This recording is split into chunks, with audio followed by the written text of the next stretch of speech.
Good morning dear student, welcome to our guide channels. तो आज आपको गाइड चैनल में आपका काफ़ी स्वागत है।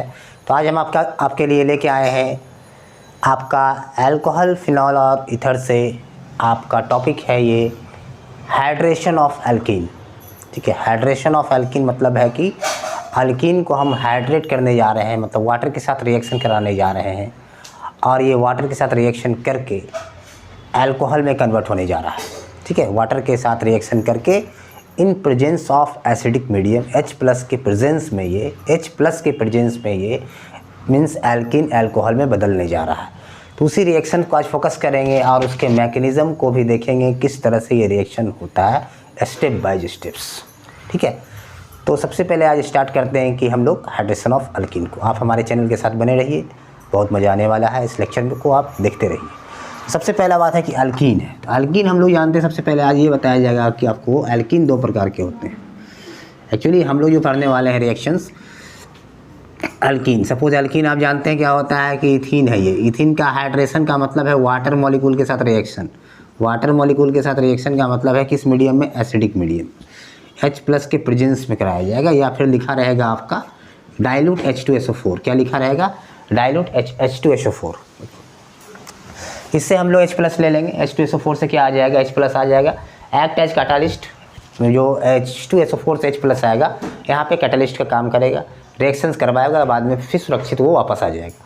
ठीक, तो इस तरह से क्या है, H2 है, अगर हम लोग लिखते हैं इसका रिएक्शन CH2 या फिर CH3 CH2OH, इसका एक्सपेक्टेड प्रोडक्ट ये होगी, या ये भी हो सकता है या फिर यहाँ पे ये भी हो सकता है CH2OH CH2 या CH3, ये हो सकता है। तो ये भी इसका प्रोडक्ट सही है, ये भी प्रोडक्ट सही है। इसलिए ऐसा है कि ये वाटर में क्या है, वाटर में H और OH है, H और OH है। ठीक है, तो हम लोग यही रिएक्शंस को देखने जा रहे हैं। ठीक है, कि एल्कीन से किस में कन्वर्ट हो रहा है, अल्कोहल में। तो यहाँ पे बात आती है कि एल्कीन दो प्रकार के होता है हमारे साथ। एक होता है सिमेट्रिकल एल्कीन, एक होता है सिमेट्रिकल एल्कीन, और दूसरा होता है अनसिमेट्रिकल एल्कीन। अनसिमेट्रिकल एल्कीन का दो प्रकार है, सिमेट्रिकल और अनसिमेट्रिकल। सिमेट्रिकल का मतलब है कि कार्बन कार्बन डबल बॉन्ड के अराउंड यहाँ पे देख रहे हैं दो हाइड्रोजन है, यहाँ भी दो हाइड्रोजन है, मतलब कि हाइड्रोजन की संख्या क्या है, बराबर है, सेम है। ठीक है, तो उसको बोलेंगे सिमेट्रिकल्स। मतलब कार्बन कार्बन डबल बॉन्ड के अलोंग सेम ग्रुप लगा हुआ है, तो सिमेट्रिकल्स है, सेम ग्रुप लगा हुआ है सिमेट्रिकल। अगर यहाँ पे अगर कार्बन कार्बन डबल बॉन्ड के अलोंग डिफरेंट ग्रुप है, कार्बन कार्बन डबल बॉन्ड के अलोंग यहाँ पे एक हाइड्रोजन है, यहाँ पे दो हाइड्रोजन है, तो इसको बोलेंगे अनसिमेट्रिकल एल्कीन्स। ठीक है, इसको बोलेंगे सिमेट्रिकल एल्कीन्स, इसको सिमेट्रिकल और ये अनसिमेट्रिकल एल्कीन्स। तो यहाँ पे ध्यान देंगे कि अगर हम इसके साथ इसका रिएक्शन कराते हैं सिमेट्रिकल के साथ, और एक बार अनसिमेट्रिकल एल्कीन के साथ रिएक्शन होने जा रहा है, तो सिमेट्रिकल एल्कीन के साथ जो रिएक्शन होगा वाटर के साथ क्या आएगा, डाइल्यूट H2SO4 रहेगा, डाइल्यूट H2SO4। तो डाइल्यूट H2SO4 से क्या मिल जाएगा हमको, H+ जनरेट हो जाएगा। डाइल्यूट H2SO4 से क्या मिलने वाला है, H+ का जनरेशन होगा। और ये ये H2O में क्या मिलने वाला है हमको, H और OH। तो एक H, क्योंकि ये सिमेट्रिकल एल्कीन है, ध्यान दीजिए, क्योंकि ये सिमेट्रिकल एल्कीन है तो हम H+ को यहाँ भी जोड़ सकते हैं, यहाँ भी जोड़ सकते हैं। आप फ्री हो, जोड़ने के लिए फ्री हो, जो भी बना दो प्रोडक्ट आपका सही हो जाएगा। कह सकते हैं अगर यहाँ जोड़ेंगे तो क्या आएगा, देखिए अगर यहाँ पे जोड़ेंगे तो प्रोडक्ट ये आ रहा था, अगर यहाँ पे ऐड होगा, ठीक है, अगर यहाँ पे ऐड होगा तो प्रोडक्ट ये आएगा। ठीक है, तो H आप यहाँ भी लगा सकते हो, H यहाँ भी लगा सकते हो, OH यहाँ भी आ सकता है और OH यहाँ भी आ सकता है। ये बात तो क्लियर हो गया, इसलिए कि सिमेट्रिकल है। लेकिन अनसिमेट्रिकल में ऐसा कुछ होने वाला नहीं है। अनसिमेट्रिकल में हम एक रूल लेके चलेंगे जिसको बोलते हैं मार्कोनी कप्स रूल, उसको बोला जाता है। तो देखेंगे उसके हिसाब से इसमें एडिशन करेंगे, वाटर मॉलिक्यूल का जो एडिशन होगा, क्योंकि ये क्या कौन सा रिएक्शन है, एल्किल में वाटर ऐड हो रहा है, एडिशन रिएक्शन है कि डबल बॉन्ड कन्वर्ट हो जा रहा है सिंगल बॉन्ड में, तो it is the addition reaction, example of addition reaction है ये। तो यहाँ पे देख रहे हैं कि क्या बोलते हैं, हम लेते हैं ये अनसिमेट्रिकल एल्कीन, प्रोपिन को उठाते हैं, आप प्रोपिन में वाटर मॉलिक्यूल का एडिशन कराते हैं। एक रूल के ज़रिए। उसके बाद हम लोग देखेंगे मैकेनिज़्म इसका क्या होता है। तो ये हो गया CH3 CH double bond CH2, यहाँ पे वाटर है। तो वाटर में तो क्या है आपका लिख सकते हो, वाटर की जगह पे आप ये भी लिख सकते हैं H और OH वाटर ही है, H+ के प्रेजेंस में हो रहा है। तो अब क्या कहता है यहाँ पे जो यूज करने जा रहे हैं मार्कोनी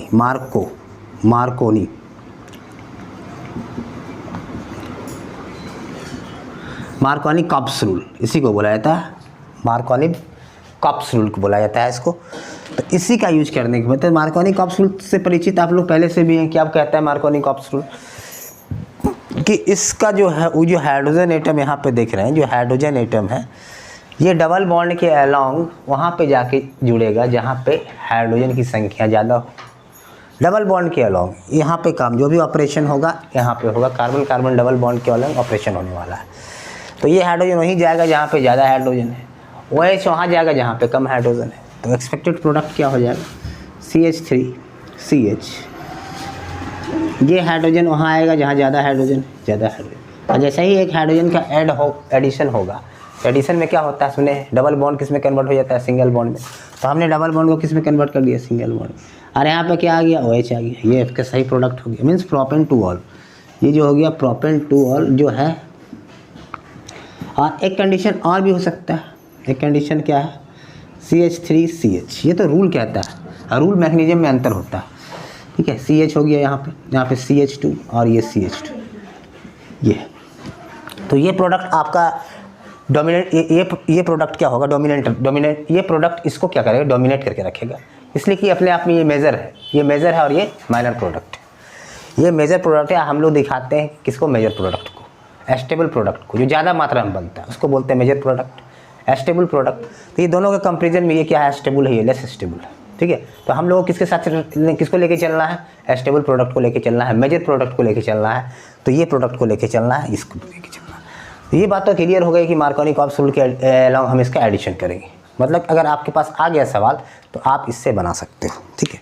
आप जोड़ सकते हो, अकॉर्डिंग टू रूल आप जोड़ सकते हो। मार्कोनी कॉप्स रूल के हिसाब से आप वाटर मॉलिक्यूल का एडिशन कर सकते हो, वाटर मॉलिक्यूल का एडिशन कर सकते हो किसमें, अनसिमेट्रिकल अल्कीन के केस में ये आप बना सकते हैं। अब हम इसको आपको लेके चलते हैं, इसके रूट्स कैसे H+ का क्या काम है, ठीक है। H+ कैसे आएगा, कैसे कैटालिस्ट का काम करेगा, किस तरह से काम करके वो निकल जाएगा। तो ये सब चीज़ सारी चीज़ देखने के लिए आपको बने रहना होगा चैनल के साथ। हम अभी मैकेनिज़्म में जा रहे हैं, हाइड्रेशन ऑफ अल्कीन का मैकेनिज़्म आपके सामने रखने वाले हैं। आप हमारे चैनल के साथ बने रहिए। तो इतनी बात आपको समझ में आ गई कि जहाँ कहाँ पे ले जाएंगे, जहाँ पे आपका लेसर नंबर ऑफ हाइड्रोजन है वहाँ OH ग्रुप जाएगा, जहाँ ग्रेटर नंबर ऑफ हाइड्रोजन है वहाँ हाइड्रोजन जाएगा वाटर मॉलिक्यूल का। चलिए अब हम यहाँ बात करते हैं थोड़ा सा किस तरह से मैकेनिज़्म इसका हम लोग देखने वाले हैं, मैकेनिज़्म ऑफ दिस। तो सबसे पहले हम बताएंगे आपको, जैसे कि मैकेनिज़्म बताने से पहले आपको ये चीज़ जानना होगा, mechanism of this reaction, hydration of alkyne का मैकेनिज़्म हम लोग पढ़ने जा रहे हैं, हाइड्रेशन ऑफ अल्कीन। तो मैकेनिज़्म में सबसे पहले हम लोग लेते हैं एक अनसिमेट्रिकल अल्कीन। ये हो गया अनसिमेट्रिकल अल्कीन। तो अनसिमेट्रिकल अल्कीन को हम लोग का तोड़ने के लिए दो तरीका है, ठीक है। इसको हम लोग दो तरीके से तोड़ सकते हैं अनसिमेट्रिकल अल्कीन को, ध्यान दीजिएगा। यहाँ पे तोड़ने का दो तरीका है इस कॉन्सेप्ट का। अब ध्यान देंगे कि यहाँ पे अनसिमेट्रिकल अल्कीन है ये, ठीक है, अनसिमेट्रिकल अल्कीन है। और हम लोग किस मीडियम में रिएक्शन कर रहे हैं, एसिडिक मीडियम में रिएक्शन कर रहे हैं। किस मीडियम में है, एसिडिक मीडियम में रिएक्शन कर रहे हैं, H+ के मीडियम में रिएक्शन चल रहा है। तो ध्यान देंगे कि हमारे पास अगर पाई बॉन्ड तो काफ़ी कमज़ोर होता है, पाई बॉन्ड तो कमज़ोर होता है। तो पाई बॉन्ड क्या होता है, डीलोकलाइज कर सकते हैं। मीन्स अगर हम इस पाई बॉन्ड को यहाँ पे दिखाते हैं, ध्यान देंगे ये पाई बॉन्ड यहाँ पे आएगा तो यहाँ पे माइनस और यहाँ पे प्लस आएगा, यहाँ पे माइनस और यहाँ पे प्लस। तो इसका मतलब क्या हो जाएगा, CH, यहाँ पे प्लस आएगा तो यहाँ प्लस रख देते हैं, और यहाँ पे CH2 और ये माइनस आएगा और ये H+ के साथ कंबाइन करके क्या बना लेगा, CH3 बना लेगा। ये H+ मतलब एक तरह से कह सकते हैं अल्कीन का प्रोटोनेशन हो जाएगा। अल्कीन का क्या हो जाएगा, प्रोटोनेशन। प्रोटोन को समझ रहे हैं ना, प्रोटोन का मतलब क्या होता है, H+। H+ का मतलब होता है प्रोटोन। H+ का मतलब प्रोटोन। प्रोटोन हम H+ को इसलिए कहते हैं कि नहीं इसके पास इलेक्ट्रॉन है, नहीं न्यूट्रॉन है, सिर्फ और सिर्फ क्या है, प्रोटोन है। इसलिए H+ का नाम क्या पड़ा, प्रोटोन पड़ा। इसलिए इसके पास इलेक्ट्रॉन 0 है, न्यूट्रॉन 0 है और एक प्रोटोन है। Is it clear? इसलिए हम H+ को प्रोटोन बोलते हैं। फिर दूसरा अगर हम दिखाना चाहते हैं, अगर हम इसको यहाँ पे रखते हैं, ठीक है, अगर इस इलेक्ट्रॉन को हम यहाँ पे दिखाएं तो यहाँ पे माइनस, यहाँ पे प्लस, तो क्या आएगा बताइए, ये माइनस आएगा। तो बनने वाला क्या है, CH3 CH2 और यहाँ पे CH2+।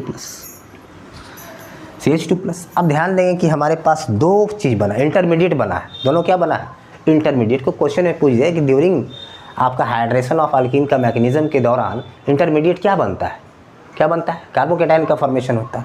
तो यहाँ पे जो इंटरमीडिएट बन रहा है, ये जो तैयार कर रहा है, क्या तैयार कर रहा है, इंटरमीडिएट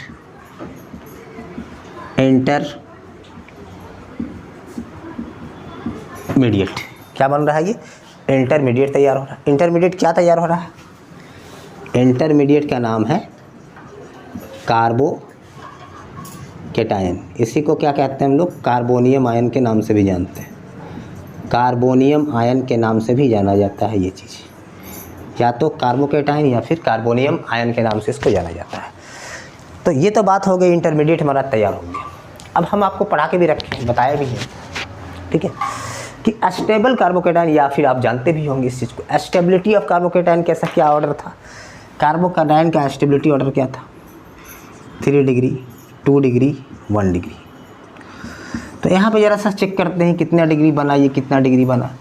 ये कार्बोकेटाइन क्या है, 2 अल्काइल ग्रुप आसपास में है कार्बोकेटाइन का, मतलब ये 2 डिग्री है। यहाँ पे कार्बोकेटाइन्स क्या है, 3-, यहाँ पे 1 डिग्री कार्बोकेटाइन्स, यहाँ पे 3 डिग्री कार्बोकेटाइन, यहाँ पे 1 डिग्री कार्बोकेटाइन। बताइए स्टेबल कौन है, स्टेबल है ये प्रोडक्ट। सपोज हम यहाँ इसको मान लेते हैं 1, इसको मान लेते हैं 2, तो कौन सा प्रोडक्ट स्टेबल है, फर्स्ट वाला स्टेबल है। मीन्स क्या है, ज़्यादा मात्रा में बनेगा, मेजर प्रोडक्ट होगा, ठीक है, मेजर प्रोडक्ट होगा। तो सबसे पहला तो बात आ गया कि यहाँ पे प्रोडक्ट बना क्या, मतलब कि स्टार्टिंग प्रोडक्ट क्या बना, मतलब इंटरमीडिएट क्या बना, कार्बोकेटाइन का फॉर्मेशन हुआ। ये बात तो समझ गए। इसको मान लीजिए आप फर्स्ट स्टेप था, ये क्या था, स्टेप 1। स्टेप 1 में ये काम हुआ। स्टेप 1 का नाम क्या है, प्रोटोनेशन। सब कुछ करा के दिखा दिए आपको। स्टेप 1 में क्या कराएं, प्रोटोनेशन ऑफ अल्कीन। अल्कीन का हमने क्या कराया, प्रोटोनेशन कराया स्टेप 1 में। प्रोटोनेशन का मतलब है कि H+ का एडिशन। ये H+ कहाँ से आया था, H2SO4 से आया है, H2+, मतलब H+ यहाँ पे चला गया, बच क्या गया होगा, HSO4- बाईसल्फेट आयन बचा होगा। H2SO4 में से H निकाल दो तो बचेगा क्या, HSO4 बाईसल्फेट आयन बचेगा, ठीक है। इतना चीज़ क्लियर। पहला स्टेप में क्या हुआ कि तो सेलेक्ट कौन हुआ होगा, सेकेंड स्टेप के लिए कौन सा कार्बोकेटाइन सेलेक्ट हुआ, सेकेंड स्टेप के लिए कौन सा कार्बोकेटाइन आप सेलेक्ट किए हो, ज़्यादा स्टेबल वाला, इसको सेलेक्ट करके चलेंगे, इसको भूल जाइए। सेकेंड स्टेप में आने वाला कार्बोकेटाइन कौन है ये बताइए। बना तो 2 को जरूर, सही बात है, एक 1 डिग्री भी बना है, 2 डिग्री भी बना, लेकिन सेकेंड स्टेप में कौन आएगा हाईलाइट, आपका पहला वाला, क्योंकि ये कितना है, 2 डिग्री है, ज़्यादा स्टेबल है, तो इसको हमको लेके चलना है। ये बात क्लियर। चलिए सेकेंड स्टेप में चलते हैं। पहला स्टेप अव्वल और ये है, एसिडिक प्रोटोन के प्रेजेंस में, H+ के प्रेजेंस में प्रोटोनेशन ऑफ अल्कीन हो के ये बनेगा इंटरमीडिएट, और इंटरमीडिएट जो स्टेबल होगा वही सेकेंड स्टेप में आने वाला है। चलिए अब सेकेंड स्टेप का देखिए किस तरह से हम लोग करने जा रहे हैं। सेकेंड स्टेप में जो है कहता है, स्टेप सेकेंड कहता है nucleophilic attack of water molecule on carbocation. क्या हो गया, न्यूक्लियोफिलिक अटैक ऑफ किसका, water molecule, water molecule on stable carbocation. Stable carbocation, stable carbocation का मतलब क्या, फिर ब्रैकेट में लिखते हैं फिर से, इंटरमीडिएट। ये स्लो स्टेप होता है, जो फॉर्मेशन ऑफ कार्बोकेटाइन हुआ ना, स्लो स्टेप है। आप फास्ट स्टेप मारेंगे, slow step, rate determining step. ध्यान दीजिए। तो यहाँ पे क्या है, स्टेप सेकंड की बात कर रहे हैं। अब हम यहाँ पे ले लिए CH3, एस्टेबल वाला ही हमको लेना है। हम तो पहले बोल दिए कौन सा उठाना है आपको, एस्टेबल वाला उठाना है, जो आप स्टेबल है। चलिए स्टेबल वाला उठा लिए।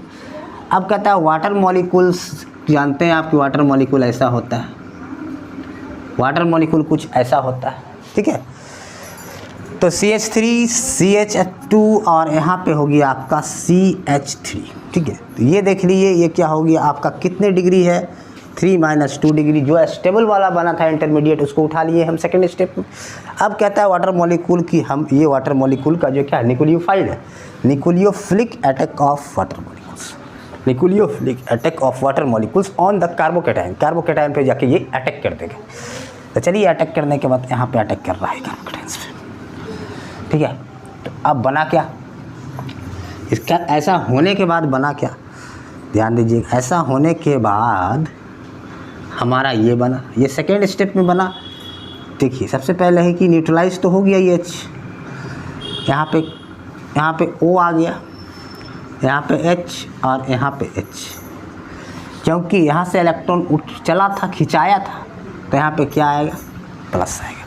ये सेकेंड स्टेप की कहानी है, ठीक है। ये जो प्रोडक्ट बना है सेकेंड स्टेप में, अनस्टेबल प्रोडक्ट बना है। कैसा प्रोडक्ट है, अनस्टेबल। अब स्टेबिलिटी कैसे लाएगा, ये स्टेबिलिटी आएगा इस कंपाउंड पे, जैसा ही स्टेबिलिटी आएगा अल्कोहल में चेंज हो जाएगा ये, ठीक है। स्टेबिलिटी लाने के लिए क्या करेगा, क्या ऑक्सीजन एक मोस्ट इलेक्ट्रोनेगेटिव एटम है, मोस्ट इलेक्ट्रोनेगेटिव एटम के अंतर्गत ये आता है। तो इस पर क्या होता है, पॉजिटिव चार्ज तो एग्जिस्ट नहीं करेगा। ये चाहेगा कि हम किसी तरह से अपने पॉजिटिव को ख़त्म कर लें। तो पॉजिटिव ख़त्म करने का इसके पास एक ही उपाय है, कहाँ से इलेक्ट्रॉन टानेगा, सबसे अच्छा बेस्ट उपाय है, अगल बगल हाइड्रोजन है, हाइड्रोजन से इलेक्ट्रॉन को विड्रॉ कर देगा। हाइड्रोजन से जैसे ही विड्रॉ करेगा इलेक्ट्रॉन, तो हाइड्रोजन रिलीज हो जाएगा किस फॉर्म में, H+ फॉर्म में। जैसे गया था, देखिए जैसे जा रहा था उससे वापस आ रहा है। तो यहाँ पे देखिए, अगर मैं इसकी बात करता हूँ तो यहाँ पे अगर He+ को हटाना है तो यहाँ पे हम क्या करते हैं, इसको इस तरह से इलेक्ट्रॉन्स को दिखा देते हैं। ध्यान दीजिएगा फिर से, यहाँ पे तो आप ये या इस तरह से दिखा सकते हैं। तो जैसे ही यहाँ से इलेक्ट्रॉन निकलेगा तो हाइड्रोजन जो रिमूव होगा, जो हाइड्रोजन निकलेगा किस फॉर्म में निकलेगा, किस फॉर्म में निकलेगा, आपका H+ के फॉर्म में निकलेगा। तो वो कौन सा स्टेप में होगा, थर्ड स्टेप में होगा वो। ये हुआ सेकेंड स्टेप तक की कहानी, ये हुआ सेकेंड स्टेप तक में आपको इतना लिखना है। फर्स्ट स्टेप में लिखवा दिए, सेकेंड स्टेप में ये चीज़ होगा, ये चीज़ बना के छोड़िएगा सेकेंड स्टेप में। अब थर्ड स्टेप कहता है डीप्रोटोनेशन। डीप्रोटोनेशन का मतलब कि H+ का रिमूवल जैसे गया था वैसे निकलने वाला है। तो इतना आप नोट कर लीजिए, ये सेकेंड स्टेप में ये बनेगा, याद रखिए। सेकेंड स्टेप में ये बनने वाला है, क्यों, ये एक अनस्टेबल प्रोडक्ट है, अनस्टेबल प्रोडक्ट है, ये अनस्टेबल प्रोडक्ट है, या फिर अनस्टेबल स्पीसीज, केमिकल स्पीसीज तैयार हुआ है। अब आते हैं हम थर्ड स्टेप। तो थर्ड स्टेप में क्या कहानी है, देखिए थर्ड स्टेप में कहानी आपका ये है। स्टेप थर्ड की कहानी देखिए, ध्यान दीजिएगा। डीप्रोटोनेशन,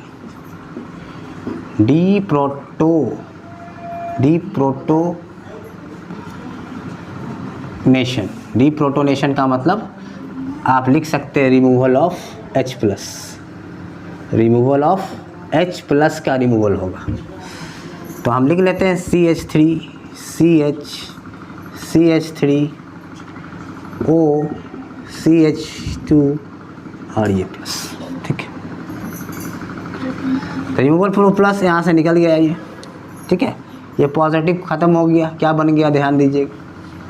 बनने वाला स्पीसीज क्या था, CH3, CHOH और क्या बना, CH3।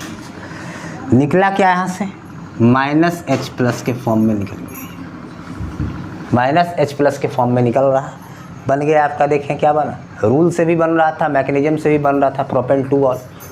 तो नाम क्या हो जाएगा, प्रोपेन-2-ऑल। प्रोपेन-2-ऑल ये हो गया आपका मेजर प्रोडक्ट, स्टेबल प्रोडक्ट, समझ रहे हैं। अब ये -H+ है, क्योंकि क्या है, -H+ है, तो आप जानते हैं कि H2SO4 है, से हमारा क्या निकल गया था, H+ निकल गया था। तो HSO4- क्या हो रहा होगा, इस H+ की तलाश में होगा, ठीक है, H+ तो निकल चुका है।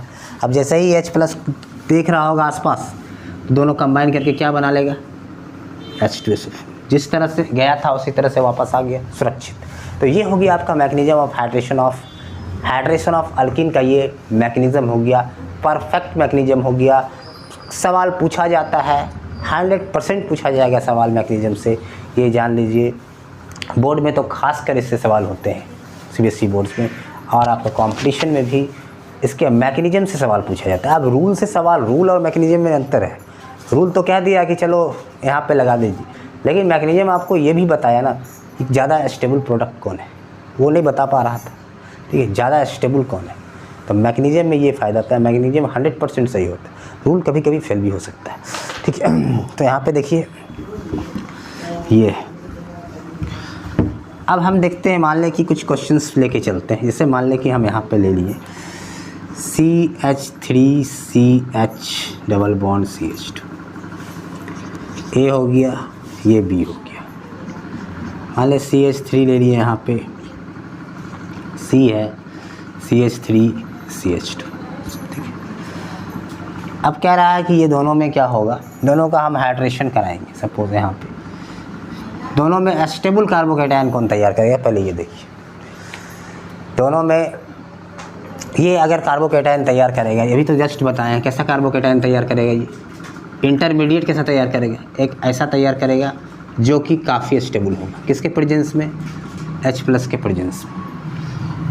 ये दोनों में स्टेबल कौन है, ये आप कार्बोकेटायन कैसा तैयार करेगा, ज़्यादा स्टेबिलिटी आएगा। कहाँ पे ज़्यादा स्टेबिलिटी आएगा, इस कार्बोकेटायन में ध्यान दीजिएगा, CH3C, ये CH3 है, CH2। ठीक है, तो अगर मान लें कि यहाँ से इलेक्ट्रॉन्स रिमूव, यहाँ से यहाँ लाएँ, या फिर इसको यहाँ पे ले आए, समझ रहे, इसको हम यहाँ पे लाएँ तो ये माइनस हो जाएगा और ये क्या हो जाएगा, ये अपने आप में प्लस हो जाएगा। अगर इसको यहाँ दिखाएं तो ये प्लस हो गया और यहाँ पे चला जाएगा CH3 हो जाएगा और ये यहाँ पे CH3 हो जाएगा। ठीक है, तो कितना डिग्री है कार्बोकेटायन बताइए, 3 - 1 2 डिग्री, ये 3 - 0 ये हो गया 3 डिग्री कार्बोकेटायन तैयार हुआ दोनों। ठीक है, हमारे पास 2 अल्कीन आ जाए, बोलेगा दोनों में से ज़्यादा स्टेबल प्रोडक्ट कौन बनाएगा। ठीक है, दोनों में से ज़्यादा स्टेबल प्रोडक्ट कौन बनाएगा, कौन ज़्यादा, मतलब कह सकते हैं अगर ये दोनों अल्कीन आ गया तो क्वेश्चन ये भी हो सकता है, which alkene is easily hydrolysed fast में, तेज़ी से कौन हाइड्रोलाइज्ड होगा, तेज़ी से कौन हाइड्रोलाइज्ड होगा। 2 अल्कीन हमारे साथ है, तेज़ी से कौन हाइड्रोलाइज्ड होने वाला है, मतलब वाटर के साथ रिएक्शन, हाइड्रेशन रिएक्शन जो होगा, हाइड्रेशन ऑफ अल्कीन, 2 अल्कीन है, दोनों में फास्ट किस में होगा, दोनों में फास्ट किस में होगा। तो क्लियर है, यहाँ पे 3 डिग्री बन रहा है, यहाँ पे 2 डिग्री बन रहा है, तो इसमें तेज़ी से होगा। इसमें क्या होगा, जितना ज़्यादा स्टेबिलिटी उतना तेज़ रिएक्शन, उतना तेज़ रिएक्शन। अब थोड़ा सा आप कर देते हैं, अब थोड़ा सा ज़्यादा मज़ा आएगा। मान लें यहाँ पे एक अल्कीन है, अब बात आती है, अब तीनों में कंपेयर करते हैं किसमें तेज़ी से होगा, क्योंकि ये जो स्टेबल है रेजोनेंस स्टेबलाइज है, और रेजोनेंस स्टेबलाइज सबसे ज़्यादा स्टेबल हो जाएगा, इससे भी, इससे भी, इससे भी। अब मान लें कि यहाँ पे अगर हम बताते हैं कार्बोकेटायन, सपोज यहाँ पे H+ के प्रेजेंस में कार्बोकेटायन का फॉर्मेशन करते हैं, इंटरमीडिएट का फॉर्मेशन करते हैं, तो क्या बन जाएगा, ध्यान दीजिएगा, ये बनेगा। उसके बाद क्या बनेगा, CH, और यहाँ पे क्या बनेगा, ये हो गया CH3 और ये CH3। मान लें कार्बोकेटायन ऐसा बना, ऐसा कार्बोकेटायन तैयार हुआ स्टेबल्स। अब बात आती है हमारे पास 1 2 3, तीनों में अगर हम वाटर डालते हैं किसमें तेज़ी से होगा। ठीक है, अब देखिए ये कितना डिग्री है, ये भी 2 डिग्री है, ये भी 3 - 2 डिग्री है, ये भी 2 डिग्री, ये भी 2 डिग्री और ये 3 डिग्री। तो कुछ भी रहे, रेजोनेंस अगर आ गया वो सबसे आगे, क्या कि जो स्टेबलाइज होगा किससे होगा, पाई सिग्मा के डीलोकलाइजेशन से स्टेबलाइज हो रहा है। सबसे आगे कौन जाएगा, ये वाला इजीली हाइड्रोलाइज्ड, सी वाला जो कहानी है इजीली हाइड्रोलाइज्ड। उसके बाद ये दोनों में लड़ रहा है, तो ये दोनों में तो चलो जीत रहा है। उसके बाद क्लियर, ऐसा क्वेश्चन आता है, इस टाइप के क्वेश्चन आएंगे, कौन इजीली हाइड्रोलाइज्ड होने वाला है, स्टेबल कार्बोकेटायंस इजीली हाइड्रोलाइज्ड। क्लियर, आगे बढ़ते हैं। फुड प्रॉब्लम, अब सबसे पहले कार्बोकेटायन बनाइए। सबसे इसमें क्या है ना, ये कार्बोकेटाइन बनाइए, देखिए कि कौन कार्बोकेटाइन ज़्यादा स्टेबल है, आप उससे डिसाइड कर लीजिए कि कौन तेज़ी से होगा या नहीं होगा। तो ये सब कहानी है। हाँ, तो देखिए इसकी स्टेबिलिटी को चेक करेंगे। यहाँ पे अगर और एक हम डाल दिया जाए, यहाँ पे CH और यहाँ पे CH है, ये सब कुछ तो स्टेबल कार्बोकेटाइन का फॉर्मेशंस क्या होगा। मान लें यहाँ पे हमने लिख दिया CH2, यहाँ पे H+ है।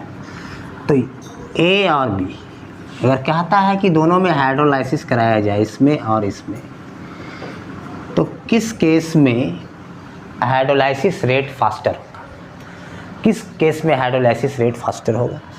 तो सबसे पहले मान लें कि यहाँ पे एक कार्बोकेटाइन इंटरमीडिएट बनाएगा। तो कार्बोकेटाइन जो इंटरमीडिएट बनाएगा तो इस टाइप से बन गया इंटरमीडिएट आपका, ठीक है। ये इंटरमीडिएट बन गया in the presence of H+ की प्रेजेंस में ये तैयार हो गया। हाँ, दूसरा इंटरमीडिएट ये भी बन सकता है, ध्यान दीजिएगा, ये इंटरमीडिएट है। तो इंटरमीडिएट कितना है 3 - 1 2 डिग्री और ये 3 डिग्री, ठीक है। क्योंकि ये इसमें क्या हो रहा है ना, इसमें ज़्यादा रेजोनेंस हो रहा है, सेकंड वाला में रेजोनेंस भी ज़्यादा हो रहा है। और ऑलरेडी 3 डिग्री कैसा है कार्बोकेटाइन, आपका एक तरह से कह सकते हैं कि आपका जो कार्बोकेटाइंस है ऐसा कार्बोकेटाइंस है जिसमें कि रेजोनेंस ज़्यादा हो रहा है। यहाँ भी रेजोनेंस ज़्यादा हो रहा है। सबसे ज़्यादा दोनों में कहाँ से ज़्यादा हो रहा है, सिग्मा पाई कहाँ पे ज़्यादा है, सिग्मा डबल सिंगल यहाँ ज़्यादा है। तो ये कंपाउंड 1 है, कंपाउंड 2 है। तो दो में जो होगा हाइड्रोलाइसिस रेट ज़्यादा होगा in comparison to first. Is it clear. अब एक चीज़ और करवा रहे हैं क्वेश्चन, उसके बाद अपने लेक्चर्स को ज़्यादा आगे नहीं बढ़ाएंगे, उसके बाद आप प्रैक्टिस कीजिएगा। हाँ, कुछ क्वेश्चन देखिए इस तरह से लिखा हुआ, मान लें कि इसका हाइड्रोलाइसिस कराएंगे, इसका हाइड्रोलाइसिस किया जाएगा वाटर के साथ रिएक्शन, ठीक है। इसका हाइड्रोलाइसिस या फिर इसका हाइड्रोलाइसिस कराया जाए। हमारे पास 4 कंपाउंड है, इसका हाइड्रोलाइसिस कराया जाए या फिर इसका हाइड्रोलाइसिस कराया जाए। तो किस में क्या होगा हाइड्रोलाइसिस प्रोसेस, मतलब कि फास्टर रेट से होगा। सबसे पहले मैं ये लिखना चाहूँगा कि स्टेबिलिटी जो होता है, stability directly proportional to hydrolysis. Hydrolysis सबसे ज़्यादा, जितना ज़्यादा स्टेबल होगा ये स्पीसीज, यहाँ पे भी स्पीसीज है कार्बोकेटाइन, ये कार्बोकेटाइन, ये कार्बोकेटाइन, ये कार्बोकेटाइन, सारा कार्बोकेटाइन है। जो कार्बोकेटाइन ज़्यादा स्टेबलाइज हो जाएगा। स्टेबलाइज कौन करेगा, स्टेबल कैसे होगा, चार्ज स्टेबलाइज कैसे होता है, चार्ज की डेंसिटी जब घट जाए तो स्टेबल हो जाता है। हालांकि यहाँ पे ये है CH के ऊपर पॉजिटिव चार्ज है, यहाँ भी पॉजिटिव चार्ज है, हर जगह पॉजिटिव चार्ज है, आप देख रहे हैं। तो सबसे पहला देखिए क्या होने वाला है कि इसका जो ग्रुप लगा हुआ है, ये ग्रुप है, ये ग्रुप है, ये ग्रुप है, सब क्या है, कौन सा ग्रुप है, -I ग्रुप। -I ग्रुप का मतलब है इंडक्टिव इफेक्ट शो कर रहा है, ठीक है। समझ रहे, यहाँ पे क्या है नाइट्रो ग्रुप, नाइट्रो ग्रुप लगा हुआ है। यहाँ पे देखिए क्या है Cl क्या है आपका -I, सब -I ग्रुप यहाँ पे लगा हुआ है, सब ऑल आर -I ग्रुप, सब क्या है ऑल आर -I ग्रुप। तो क्या -I ग्रुप का काम क्या होता है कि इलेक्ट्रॉन डेंसिटी क्या करता है, इलेक्ट्रॉन विथड्रॉइंग ग्रुप है। तो इलेक्ट्रॉन विथड्रॉइंग ग्रुप है तो क्या करेगा ये, पॉजिटिव चार्ज क्या होगा, इससे पॉजिटिव चार्ज बढ़ जाएगा। मतलब जहाँ जहाँ पॉजिटिव चार्ज देख रहे हो ये सब ग्रुप अगर लगा हुआ है ये पॉजिटिव चार्ज और बढ़ने वाला है, क्योंकि कैसा ग्रुप है इलेक्ट्रॉन विथड्रॉइंग ग्रुप है। ये पॉजिटिव चार्ज को क्या करेगा, बढ़ा देगा। अब पॉजिटिव चार्ज जब बढ़ेगा वो कहाँ जाएगा, चार्ज जब बढ़ रहा हो तो अनस्टेबिलिटी की ओर जाता है, अनस्टेबिलिटी की ओर, स्टेबिलिटी की ओर नहीं। तो ये सब कैसा चीज़ है, ये क्या ऐसा ग्रुप लगा हुआ है जो कि स्टेबिलिटी को बढ़ाएगा नहीं, स्टेबिलिटी को घटाने वाला ग्रुप लगा हुआ है। इसके मतलब सबसे ज़्यादा स्टेबल कौन है, ये देखिए सब चीज़ से फ्री है, कोई ग्रुप नहीं है इसमें। तो सबसे ज़्यादा स्टेबल क्या होगा, मान लीजिए ए है, ठीक है, ए हो गया, ये बी हो गया, ये सी हो गया और डी हो गया। तो सबसे ज़्यादा स्टेबल कौन है, सबसे ज़्यादा चारों में स्टेबल कौन है, ये सब कुछ से फ्री है, सब कुछ से फ्री है, सब कुछ से फ्री है, सब कुछ से फ्री है। तो सबसे ज़्यादा हाइड्रोलाइसिस रेट किसमें होगा, ए में होगा, सबसे तेज़ी से हाइड्रोलाइसिस होगा ए में। उसके बाद किसमें होगा, अब देखिए, अब ऑर्डर देखिए -I ग्रुप का, -I ग्रुप का ये ऑर्डर है नाइट्रो फ्लोरो क्लोरो, ठीक है, नाइट्रो फ्लोरो क्लोरो। उसके बाद जाएगा क्लोरीन, क्लोरीन किस नंबर में है, डी नंबर में है। तो ए हो गया, फिर डी हो गया, उसके बाद क्या है फ्लोरो जाएगा, उसके बाद मीन्स फ्लोरीन का मतलब हो गया सी वाला, उसके बाद कौन जाएगा, उसके बाद जाएगा। तो it is the correct option.